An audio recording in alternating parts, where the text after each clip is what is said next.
With Joe Biden having not only the diagnosis of cancer, but the HER tape, and there's just a lot of conversation going on around would he have been able to be president? How long would he have been able to be president? It's raised that topic, and prominent Democrats are weighing in as the postmortem of 2024 continues. And so here is Senator Chris Murphy.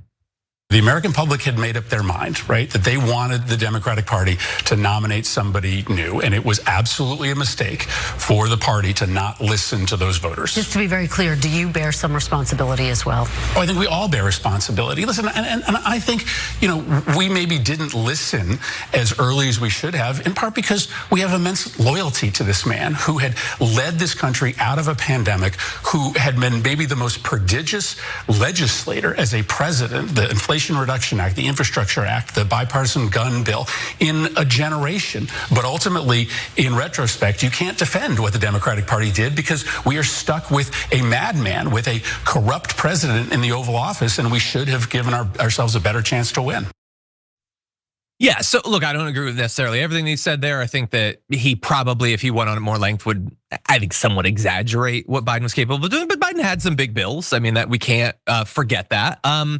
But that said, yeah, he shouldn't have been the nominee, and he should have never run for another, right? He made pretty clear, not 100% clear, but pretty clear that he wasn't going to. And then he did. Oh, why did you do that? And then once it was really clear, why did you stay in as long as you did? And obviously, a lot of blame goes to all of those around him who hid the truth of what was going on that clearly quite a few people knew about. And then, stayed in and did that debate. Dear God, how could you go on stage for that debate? And then a couple months go by and you won't step down. Valuable time, valuable real estate for another candidate, even if it was gonna be Harris. And at that point, it wouldn't necessarily have had to have been, but even if it was, important ground for her. And then even once she was the candidate, making it so difficult for her to create space between you. Now, a lot of that blame, I think, fundamentally has to go on to Harris. You have to have the bravery and the courage to put distance between yourself and Biden, if there is actually distance. And perhaps on some very crucial issues, there really wasn't. And it wasn't about pressure. It was just that she agreed with the policy. But either way, the distance didn't exist. And all of these things feel like they didn't necessarily send us into the hell that we now exist in. But I don't think it's crazy to think that any one of these things changing would have put us in a different position. And so, yeah, look, do I want to spend the next 4 years every single day talking about Joe Biden? No, I'm trying to keep my head above water with all the insane nonsense and corruption and criminality that we're seeing. But that said, I think that a lot of these things are just truths.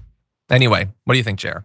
Yeah, it's what I want. I'm not sure if Murphy was talking about the diagnosis here, at least this specific one we just came out. I missed it, whether or not he was actually on that as being some of the reasons. Because again, as we saw it go down, again, you talk about the postmortem of the election, but the way that people have the conspiracies, as we did, as I think you wrapped up before, the conspiracies about the cancer diagnosis and now.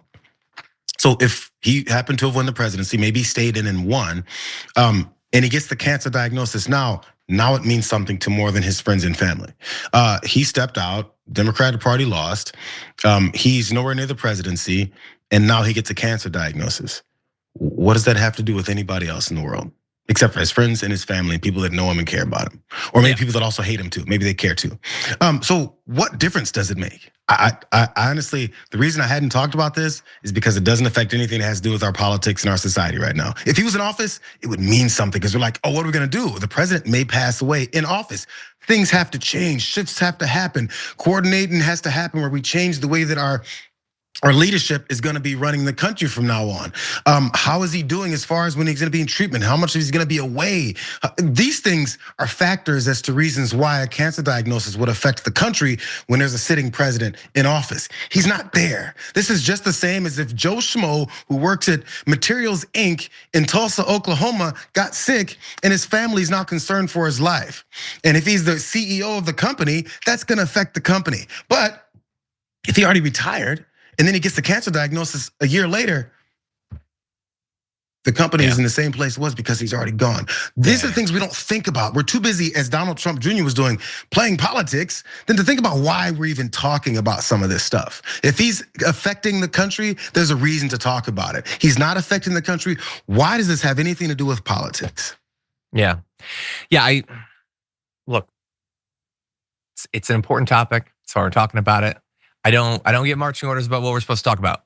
I understand. I'm not saying that. No. This isn't a direct response to you. I'm following some of the chat. Me and my two awesome producers, Mike and Ashley, we do a meeting of the minds every morning. We collectively put together a rundown because I have my thoughts. I respect their thoughts. I also understand, because I've been doing this for a while, there's a lot of topics that I can't talk about without it angering everyone. Because there's some people who just want to believe that Biden's the best thing that's ever existed, and he could have been president for 1,000 years. He could have reigned supreme. And then there's people on the exact opposite spectrum. And so, as always, there's nothing more punished in media than nuance. But whatever, I'm giving my thoughts. That's what I do.